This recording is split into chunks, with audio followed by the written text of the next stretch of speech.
Welcome to Unit 9 of the TESOL course at Southern Utah University. In this video, we'll be talking about teaching reading. We'll discuss some general principles for teaching reading. We'll examine texts and tasks, as well as skills and strategies, and then we'll finish by talking about activities and assessment. Some general principles for teaching reading involve modeling pre, during, and post-reading discussion and reflection for students, helping them think about what they need to do before they read, while they're reading, and then after they read. So an example of a pre-reading activity would be to activate students' background knowledge and schema about a topic. This is helping them activate their top-down processing, anticipate what they're going to read, how it might be organized, what they already know about this topic, and what information might be in the text. We could also do a bottom-up approach to that, where we teach students some vocabulary that's going to show up in the reading, so they're better prepared for it and they understand the meaning of those words. A during reading activity we could do with students is tell them to avoid the use of a dictionary. Just skip a word when they don't know it. Tell them that we want to focus on fluency. And fluency, as defined by many reading researchers, is reading at an appropriate rate while maintaining understanding. So if you're reading too slow, you're not doing it fluently, but at the same time, if you're reading too fast, you're not actually doing it fluently because your comprehension goes down. So it's at the fastest rate you can while you're still maintaining good understanding of the text. Some post-reading activities could be to ask questions, to focus the learners on the meaning of the text. You could also follow up on any vocabulary that you had skipped during reading.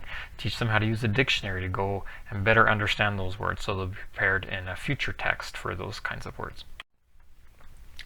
Teachers need to make good decisions about selecting texts and tasks for students, just like teachers need to do with listening. We need to think about using both authentic texts and graded readers.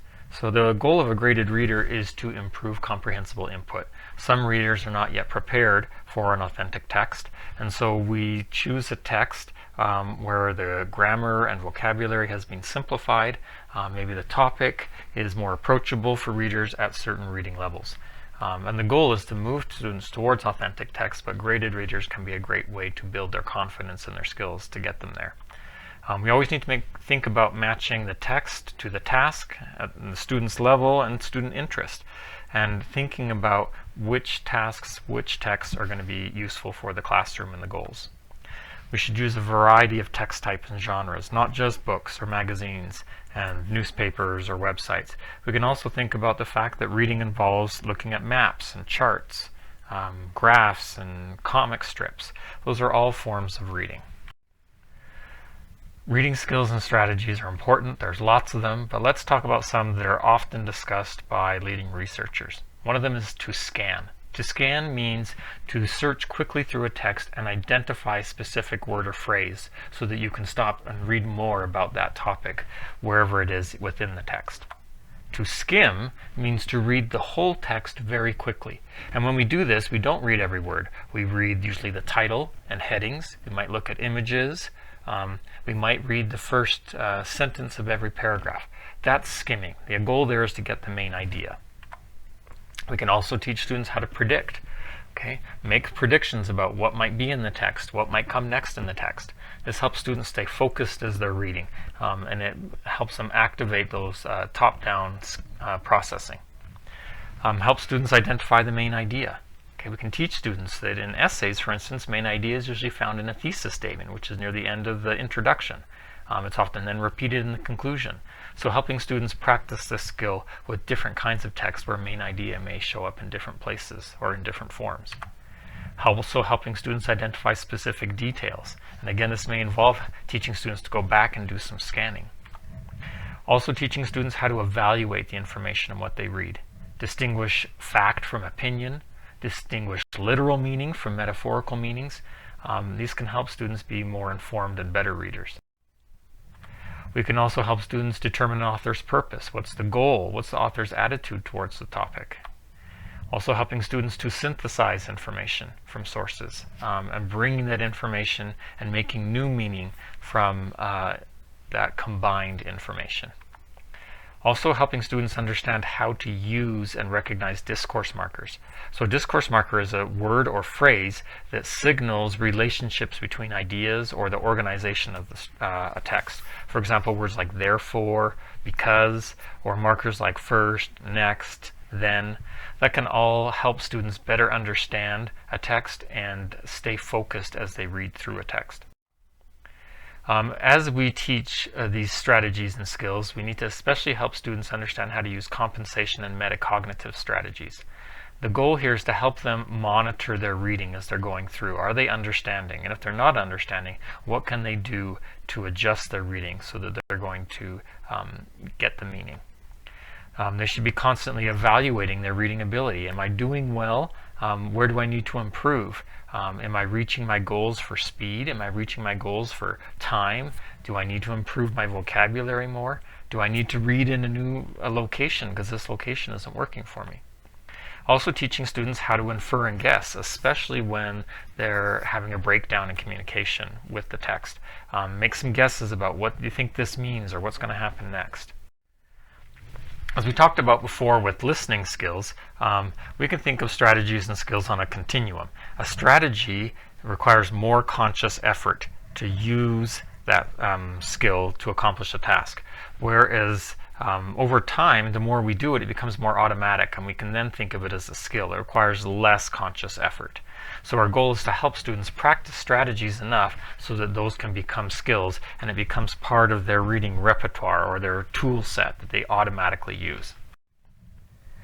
When we think about classroom activities with students, we might want to talk about fluency activities. So there could be a timed reading. They read a passage and answer some questions. But you could also do other kinds of fluency activities like a pushed reading drill. And what this means is you have students start at the beginning of a text, give them a few minutes, time them, and they're trying to get as far through the text as they can in those 2 minutes while still maintaining understanding.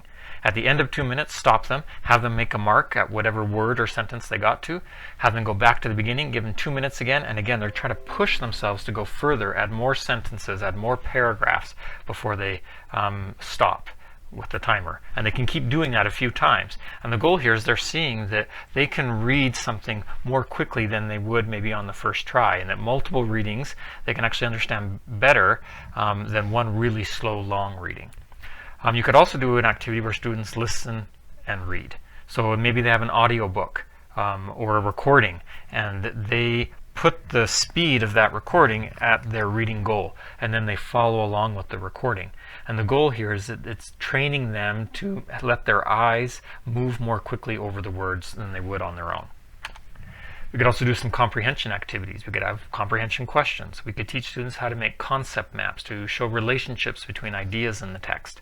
Same thing, graphic organizers, another way to organize the information from a text and make new meaning with it. You could also have students give them instructions to read and then see if they can follow those instructions. We could also do activities that help improve communication related to reading. So we could do reading groups where each student has a different task in the reading group. They all have the same text to read, but they all monitor or focus on different skills or strategies and help each other comprehend the text in those reading groups. A second way to take reading groups is to use jigsaw groups. So first, everyone's in their regular reading group and they read a text together. But then what happens is each member of that group becomes an ambassador to a new group that has an ambassador from every other group.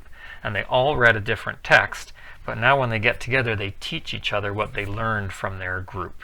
So this is a great way to help students develop a shared understanding of a text, but then they become the expert and have to teach others. And we call that a jigsaw group. We also need to think about ways to do reading assessment. We could do surface assessment, like having students copy text, and if they can copy out written text, then they might have a surface level understanding of those words. Or when they read aloud, or they maybe match words to pictures, or they match words to our spoken word. You could also go a little bit deeper, give them some comprehension questions, or have them edit text. You could give them the cloze activities. These are fill in the gap activities where they have to use their contextual understanding of the sentence or the paragraph to guess which word would fit in the gap. You could do reordering of text. So maybe you have a paragraph and you cut up all the sentences and mix them up and students have to put those sentences back in the original paragraph order using their understanding of how a paragraph works and discourse markers and how grammar relates to different sentences. You could even do that with a larger text where instead of cutting up paragraphs, cutting up sentences, you cut up paragraphs, and students have to reorder the paragraphs to the original way using their knowledge of how the genre or the text type works and how introductions and propositions work. You could even go deeper, have students do note-taking activities or outlining a text. You could also compare between texts and do a discussion and talk about in what ways do the authors agree or disagree on certain concepts. So in this video, we've given some general principles for teaching reading. We've talked about making choices with texts and tasks, how to use skills and strategies, and then lastly, how to develop good classroom activities and assessments.